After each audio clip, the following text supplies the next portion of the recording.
Remarque à mon tour sur la faiblesse de la participation. Il y a déjà des choses qui ont été dites et on peut tout à fait comprendre que la période de crise sanitaire n'a pas été favorable à une plus large participation. Ceci dit, c'est une donnée permanente dans toutes les concertations. Nous ne sommes jamais à la hauteur de ce que nous attendons en termes de participation du public. Moins de 700 participants, c'est donc moins de contributions encore, puisque certains peuvent faire des contributions à plusieurs reprises.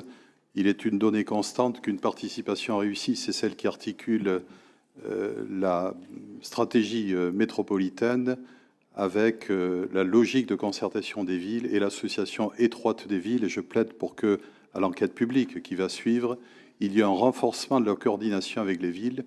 Une participation réussie, c'est celle qui est menée conjointement avec les communes, qui disposent de la méthode, qui disposent de lieux, qui disposent de pédagogie, de moyens pédagogiques. Et nous voyons d'ailleurs que dans nos villes, nos concertations réunissent habituellement beaucoup plus de monde. Donc, pour l'enquête publique, je souhaiterais qu'on renforce la coopération avec les villes. C'était le premier point. Le deuxième point, ça a été évoqué. Premier PLU qui a succédé au poste, c'était en 2006. Le deuxième, c'était en 2016. Donc, le prochain PLU, après révision générale, n'arrivera pas avant 2026. L'échéance électorale, probablement en 2027, puisque c'est un chantier assez lourd. C'est donc un des derniers rendez-vous pour nous doter de leviers qui permettent de produire du résultat. À cet égard, si la question du logement a été évoquée, force est de constater que les secteurs de projets qui sont qualifiés du zonage UP dans notre PLU sont pour la plupart engagés. Des concessions d'aménagement ont été engagées également. Ce sont des projets dont l'horizon est déjà connu et participe de la stratégie de production de logements. Je crois qu'il aurait fallu et il faudrait encore identifier de nouveaux secteurs de projet et assurer la deuxième vie de ces zonages UP qui sont nouveaux dans le PLU de 2016, de façon à produire un nouveau levier en faveur du logement. Je m'étais prononcé à son temps contre l'abaissement du seuil d'intervention des secteurs diversité sociale, non pas évidemment par défiance, mais simplement parce que je pense que c'est un levier très très faible.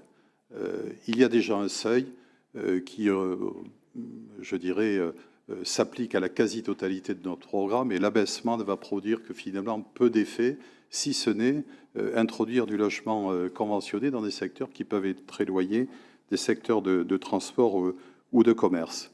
En ce qui concerne les secteurs de mixité sociale, là aussi, je voudrais plaider, parce que ça fait partie des choses que vous avez retenues dans cette concertation, de nouveaux secteurs de mixité sociale, sur la réversibilité. Notre outil de planification ne doit pas être trop rigidifié, trop dans le détail, mais doit faire confiance aux villes et dans leur capacité d'évolution de projet des territoires. Je veux témoigner, par exemple, qu'il y a plus de 10 ans, j'avais inscrit des secteurs de mixité sociale, mais en ayant profité d'autres opportunités pour faire de logement social, ces secteurs ne me paraissaient plus prioritaires. Mais la rigidification du PLU fait que lorsqu'on inscrit un secteur de mixité sociale, on ne peut pas le retirer plus tard, quand bien même le taux de logement social dans la commune a évolué. Je crois qu'il faut faire très attention là-dessus. Il y a un tropisme habituel qui est de rigidifier, qui est d'aller dans le détail et de ne pas permettre la réversibilité de choix intérieurs. Or, le PLU, c'est un outil au service des projets de territoire des villes. Nous maîtrisons les projets de territoire et nous devons nous en servir et ne pas nous asservir au PLU comme c'est trop souvent le cas. Quelques remarques, parce que finalement, il y a de bonnes intentions qui peuvent être perverties. Et on voit bien comment l'effet de préservation et de transition est fortement affirmé. Il est aussi le reflet des pratiques des villes et pas simplement une incitation à faire mieux, puisque dans nos villes, nous avons de longue date, pour certains, largement œuvré pour la préservation des espaces naturels, pour la régénération de la ville, pour la préservation et la sanctuarisation d'espaces naturels. Il est introduit le coefficient de végétalisation en complément des espaces de pleine terre. Il va falloir faire attention parce que l'introduction de la végétalisation des façades et des toitures peut donner des coefficients de végétalisation intérieure, mais dans le temps, par défaut d'entretien, se trouver parfaitement improductif. Donc je pense qu'il faudrait éviter cet aléa qui serait de réduire les espaces en pleine terre au profit du coefficient de végétalisation. Donc je le dis à la vice-présidente, je plaide pour qu'il y ait à la fois la préservation des espaces en pleine terre et même l'augmentation, et par ailleurs l'introduction des coefficients de végétalisation. Toujours sur ce même registre, pour limiter l'étalement urbain, on offre un bonus de constructibilité.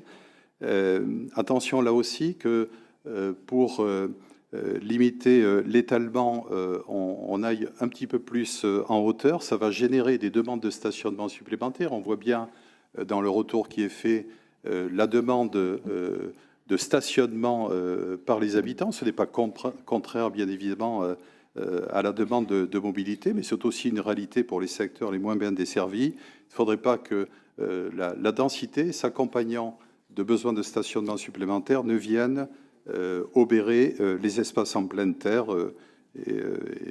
par rapport à ce que je venais de dire précédemment, au profit de coefficients de végétalisation. Je voudrais attirer votre attention ensuite sur la cartographie des zones humides, puisque c'est également un axe fort et c'est très important de préserver les zones humides dans nos territoires. Pour autant, on sait bien qu'en matière d'urbanisme, ce qui est parfaitement délétère, c'est la reproduction des cartographies qui ne sont pas vérifiées sur le terrain. Et on est plusieurs à pouvoir attester qu'il y a des zones humides qui ne sont pas cartographiées, à l'inverse des zones qui sont cartographiées zones humides et qui n'en sont pas ou qui n'en sont plus. Et ce serait dommage de passer à côté d'un recensement plus exhaustif qui nous permettrait d'être pertinent ensuite sur les futures implantations urbaines. Une remarque qui concerne les villes universitaires, puisque ça a été remarqué ici ou là, et particulièrement notre collègue de Talence l'a remarqué. Depuis la dévolution du patrimoine de l'État à l'université, il y a des projets bien universitaires, mais qui doivent s'inscrire davantage dans la logique des villes, dans la logique de l'université dans la ville, et à cet égard, consentir des règlements d'exception pour l'université, en revoyant la question de la taille minimale du terrain, en revoyant également la question des zonages, et des zonages trop précis, trop particuliers, qui d'ailleurs font courir un risque de contentieux. Il serait utile que les projets de l'université soient confrontés aux projets des villes et que nous n'ayons pas à nouveau ce sentiment que l'université est une extraterritorialité qui échapperait au droit commun de la planification des villes. Voilà donc quelques remarques que je souhaitais faire, en regrettant en effet que, faute d'outils pour les 5 ans à venir, le levier du développement du logement ne soit pas davantage pris en compte et que ce que vous appelez le verdissement, la protection, l'intégration environnementale de l'habitat, qui sont des valeurs que nous partageons, ne viennent pas faire de l'ombre à l'objectif quantitatif qui reste un défaut, qui risque de marquer de son empreinte notre évolution des villes pour les années à venir. Je vous remercie.